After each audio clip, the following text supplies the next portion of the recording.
Okay, here we go. Everybody hear me okay? Give me a thumbs up. Fernando, we good? All right, excellent. So Eva, you ready to have your mind blown?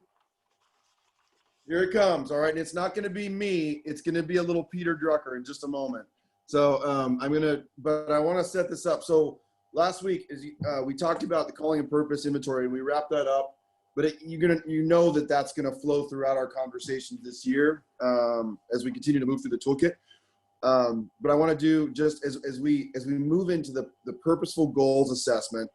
Let me tell you a little bit about what we're talking about and the three parts of this, and then I want to get a little deeper in a couple pieces. So the three basic components of the purposeful goals assessment, the data you have in front of you. These tools are killer. I just love them. The three things you have are statements of purpose across 6 domains of your life. Okay, your statement of your purpose in these 6 domains. It's very, very holistic, sort of a whole picture of your purpose in these different spaces. You also have a measure, your measure indicator of your fulfillment of those identified purposes. Are you with me? Can you give me a head nod? Tomorrow, does that make sense? Okay, so you got statement of purpose, fulfillment of purpose, and then you have, it asks you to identify 3 things you could do to increase that score. And that score is on a scale from 1 to 10. Like a 10 would be, you are so on track with fulfilling that purpose. A 1 would be, hey, not so much right now. So the question you were asked was, what are 3 things you could do to increase that score? One of the other pieces I want to just say so I can get out of the way so you'll remember this is the one tool in the toolkit that pulls data from somewhere else in the site. So it pulls data from the goal setting tool. If you remember, if you click on the target on the left side, you can set goals. If you have not set any goals with using the goal setting tool, some of the charts within it will be empty. So you didn't fail the test. It's just because you haven't set any goals there. And it is interesting data if you do pull that in, because you'll see like what kind of goals you're setting and your completion rate and so on developmentally. So it's a cool process, but you didn't fail if you haven't done that yet. So that's just as I set that frame. So we're going to speak today, primarily we're going to focus on purpose across these 6 domains. And I'm going to have you pick one at the end, but as we set the frame for this kind of, because Daniel, we're going to talk next week about goals specifically. So we'll get into that next week. But with regard to purpose, this is what is kind of interesting. So this is where we're going. It's like, what is your purpose in these different areas of your life? And what is so interesting. So last night I go mountain biking most Monday nights with a bunch of friends, and it is a grueling trek through the woods. I do it to try to stay in shape on Monday nights. And I'm in the very back of the line. My other friend's in front of me. And I have another friend of the 5 of us who is now kind of further out. And we experienced a pause because we ran into a log that had fallen over the path. So we had to jump the log. And at this point, then the guy that was 2 spaces in front of me took off. So he's now quite a bit in front of us. And I knew the guy in front of me. I know him well. I've known him since high school. And I said to him, and he was huffing and puffing, not doing well. And I said to him, catch John. And it was crazy, you all, to watch. As soon as I said catch John, the speed at which he was pedaling, like what he found it within him was nutty. And he immediately caught up with John. But what it caused me to think about is this issue of like, the goal setting works, and we'll get into that specifically next week, as I said, but it's also, without anything else, it's a short-term burst. Catch John is not necessarily sustaining to mountain bike every week. Do you hear me? Because there's a broader reason that might actually drive mountain biking every week. So I want to bring, so I think you're getting that piece, is like, how do we create more longer term and sustaining kinds of effective goals? And one of the ways that we do that is thinking about purpose. Purpose is a longer term perspective on your goal setting process. And let me tell you something else. So this is the part that kind of blew my mind. Peter Drucker, if you don't know who Peter Drucker is, you're just younger than me. But because I cannot believe the people who have actually studied leadership who do not know who Peter Drucker is. Because if you were a student of anything in the 70s, 80s, and even 90s, you're like, Peter Drucker is like one of the greatest minds ever. I read all of his books when I was an MBA student. But I'm telling you, I had no idea what I was reading. I did not appreciate this man's work.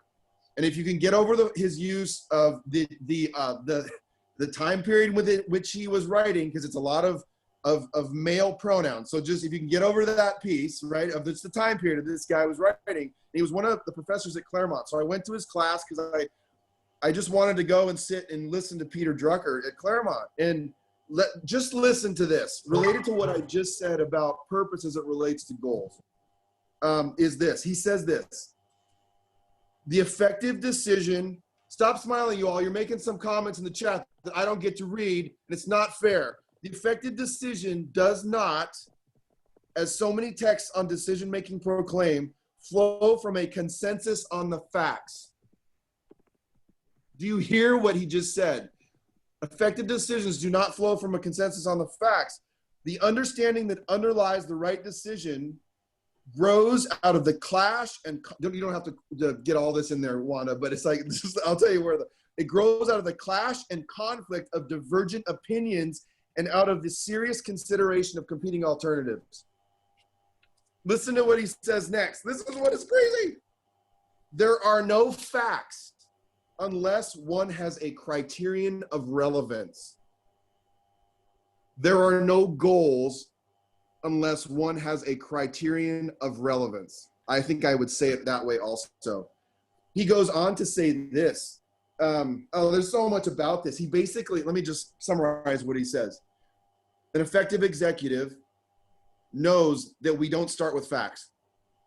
We aren't even capable of it. We start with opinions. And that's not a bad thing, he says. He literally says that is not a bad thing. What he says is that the reality is the effective executive knows that we start with opinions. It's like, he's just one other thing he mentions that kind of blew my mind. He says this: the only rigorous method, the only one that enables us to test an opinion against reality, is based on the clear recognition that opinions come first, and that this is the way it should be. Then no one can fail to see that we start out with untested hypotheses. Decision-making, as in science, the only starting point. He says, we know what to do with hypotheses. One does not argue them, one tests them. Here's my point. The criterion of relevance when it comes to your goals is purpose. And purpose starts with an untested opinion. I don't know if that's the right way to say it, but you know what I'm saying? This is why when some of you look at the purpose you wrote, you're like, I don't know if I like it. I don't feel it yet. It's because it hasn't been tested yet.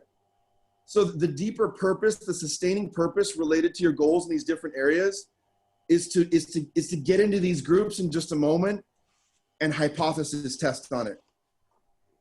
Is this making sense? It's so your purposes that you've identified are not done. You just had the guts to say, this is what I think it is.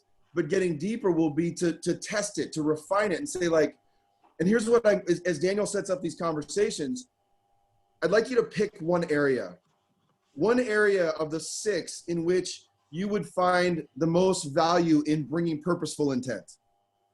So it's kind of too much to tackle them all at once in this conversation. But if you picked one area and you said, if I could build more purposeful intent in that area, this could have the greatest impact on different things. And Drucker says other things about this. It blew my brain. But I think that's the point, is to go into these conversations not saying, well, here's my purpose, but then is to hypothesis test with each other and say, okay, it's not refined. It's not done yet. It's not wrong. Your opinion or your first purpose isn't wrong.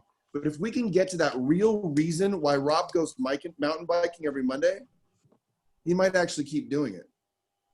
Or Drucker might say he might stop, which might be the right decision. So I hope that's enough to jump in there. Pick one of the areas, bring your purpose to this conversation, and then push back. Like, test it with one another and say, like, I don't get it yet. Is that really your why? Is that the purpose behind your finances right now? Really dig into that. So that's the best setup you all I got. I'm just curious about how this goes. I love that, Rob, and that's a great way to lead us into this conversation. So as you got your purposeful goals assessment, again, pages 4 through 11, pick one of those sections. Could be work, it could be personal, could be spiritual goals, it could be family, health. You know the one that matters for you the most. And I love the way that Rob put it. What's the one category that if you were to push the needle, if you will, on that could have just amazing results, maybe even disproportionate impact if you could get that purpose clear. So pick that one section, again, somewhere between pages 4 and 11, pick one of them. And here's the conversation we're going to have. What's the story behind this section of the feedback report for you? What's the story? So if you have that purpose, let's say you pick health and there's a purpose behind your health. What's the story behind the purpose for your health in that page of the feedback report? And what's worth paying attention to for you? And like Rob said, I love that idea of being able to graciously challenge each other a little bit to maybe say, tell me more. Why? Why is that really the purpose? And peel back the layers of those onions as you hypothesis test, you iterate in real time together. And so Juan has got